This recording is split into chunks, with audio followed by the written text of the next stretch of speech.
So I always need a camera that's working, at least one, in that respect. So I was looking around and doing some research, and I've got Nikon glass, so I was kind of stuck to Nikon. So I looked at what Nikon had to offer. Originally, I was looking at the the little brother of this one, which is the Mark II, right? Because it's a lot cheaper. You can get it for about £800 or so second hand, cheaper than a second hand one of these. I'll go into prices later. And pretty much good camera. But there was a couple of things which I'm going to touch on now, which I didn't really like and was going to be really irritating for my workflow specifically. One of which being a fully articulating screen, right?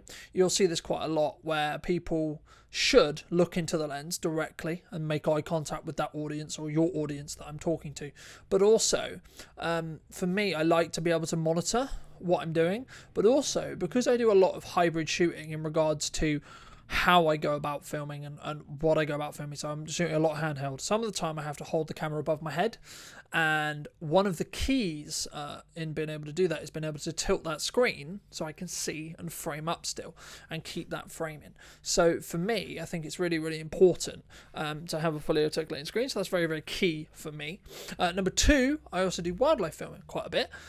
So the concept of a electronic viewfinder is very, very important to me, and the jump was close, but it was pretty close in regards to the electronic viewfinder was more powerful and was a lot clearer on the Mark III because it's more modern and because it came out this year rather than the Mark II.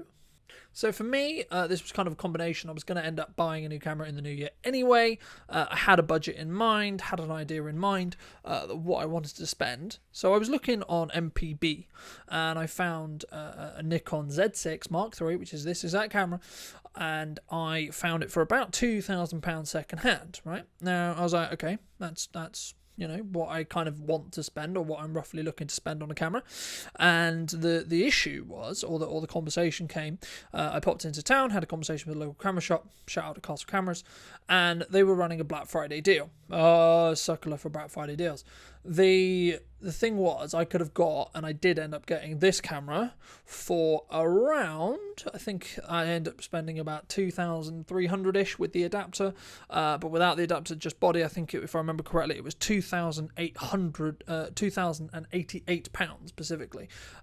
So the benefits, of course, of having a brand new camera with a zero shutter actuation amount. So in regards to the fact that I'm, going to use this camera every day as a photography camera, as a videography camera, as a time-lapse camera more specifically, because as a time-lapse camera operator or someone who uses their cameras to shoot time-lapses, anyone who knows that will know you can easily add thousands of actuations onto your shutter. So there was an opportunity here for me to be able to get that zero shutter count, which means I'm going to get more lifespan out of this camera, and I'm aiming to basically have it last me as long as the GH5 has done, and as you can see, the GH5 is still working, but it's potentially going to die